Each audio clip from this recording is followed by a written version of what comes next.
शैतान रजीम बिस्मिल्लाहिर्रहमानिर्रहीम।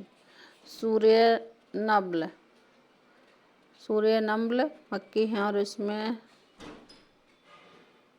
93 आयतें और 7 रुकू हैं। अल्लाह के नाम से शुरू जो बहुत मेहरबान रहम वाला है।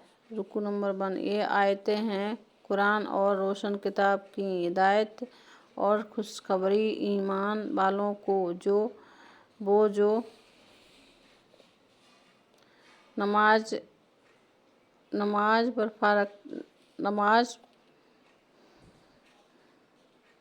बरपा रखते हैं और ज़कात देते हैं और वो आखिरत पर यकीन रखते हैं।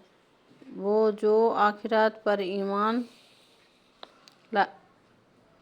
नहीं लाते, हमने उनको कौतक जेब उनकी निगाह पर भले पर दिखाए और तो वो भटक रहे हैं, वो जिनके लिए बड़ा अजाब है और यही आखिरत में सबसे बढ़कर नुकसान में है। और बेशक तुम कुरान सिखाए जाते हो हिकमत वाले इल्म वाले की तरफ से। जबकि मूसा ने अपनी घर वाली से कहा, मुझे एक आग नजर पड़ी है, अनकरीब मैं तुम्हारे पास उसकी कोई खबर लाता हूँ या उसमें से कोई चमकते चिंगारी लाऊंगा कि तुम तापो। फिर जब आग के पास आया, निदा की गई कि बरकत दिया गया वो जो उस आग की जलगभाई में है, यानी मूसा, और जो उसके आसपास हैं, यानी फरिश्ते, और पाकी है अल्लाह की जो रब के सारे जहान का। ए मूसा, बात यह है कि मैं ही अल्लाह इज्जत वाला हिकमत वाला। और अपना आस डाल दे। फिर मूसा ने उसे देखा लहराता हुआ, गोया सांप है, लाठी फेर कर चला और मुड़कर न देखा। हमने फरमाया, ए मूसा, डर नहीं, बेशक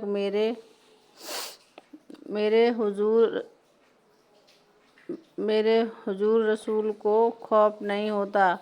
हाँ, जो कोई ज्यादती करे फिर बुराई के बाद भलाई से बदले तो बेशक मैं बख्शने वाला मेहरबान हूँ। और अपना हाथ अपने गिरेबान में डाल निकलेगा सफेद चमकता। अब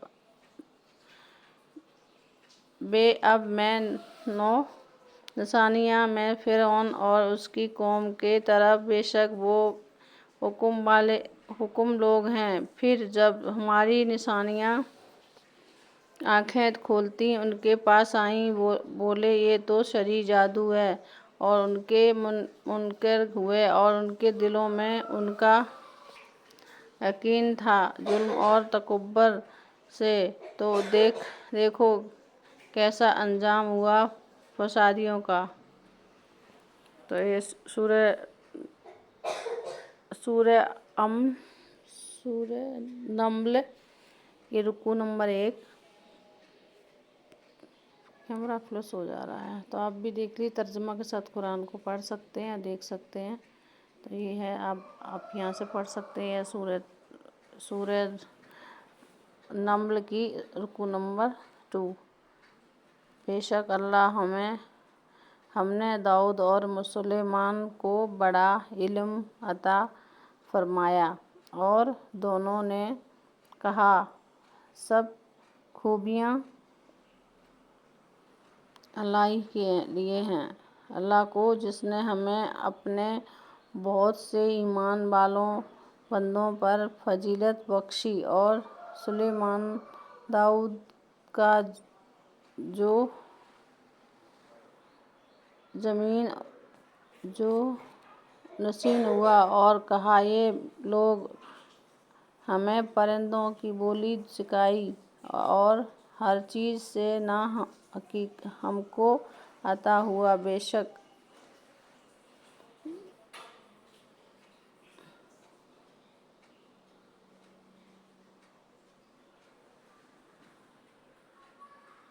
بے شک یہی ظاہر فضل ہے۔ اور جمع کیے گئے سلیمان کے لیے اس کے لشکر، جنوں اور آدمیوں اور پرندے، تو وہ روکے جاتے تھے، یہاں تک کہ جب چیونٹیاں کے نالے پر آئے اور چیونٹی بولی، اے چیونٹیوں، اپنے گھر لوٹو، تمہیں کچل نہ ڈالیں۔ سلیمان اور ان کے لشکر بے خبری میں تو اس کی بات سے مکرا کر ہنسا اور عرض کی، اے میرے رب، مجھے توفیق دے کہ میں شکر کروں تیرے احسان کا جو تو نے مجھ پر اور میرے ماں باپ پر کیے، اور یہ کہ میں وہ بھلا کام کروں جو تجھے پسند آئے، اور مجھے اپنی رحمت سے اپنے ان بندوں میں شریک کر جو تیرے قرب خاص سے سزاوار ہیں۔ اور پرندوں کا جائزہ لیا تو بولا، تجھے کیا ہوا کہ میں ہدہد کو نہیں دیکھتا، یا وہ واقعی حاضر نہیں؟ ضرور میں اسے سخت عذاب کروں گا یا ذبح کر دوں گا۔ دیکھ، آیا یا کوئی روشن سند میرے پاس لائے۔ تو ہدہد کچھ زیادہ دیر نہ ٹھہرا اور آ کر عرض کی کہ میں وہ بات دیکھ آیا ہوں جو حضور کے پاس ایک یقینی خبر لایا ہوں۔ میں نے ایک عورت دیکھی کہ ان پر بادشاہی کر رہی ہے، اور اسے ہر چیز میں سے پلا کر اس کا بڑا تخت ہے۔ میں نے اسے اور اس کی قوم کو پایا ہے۔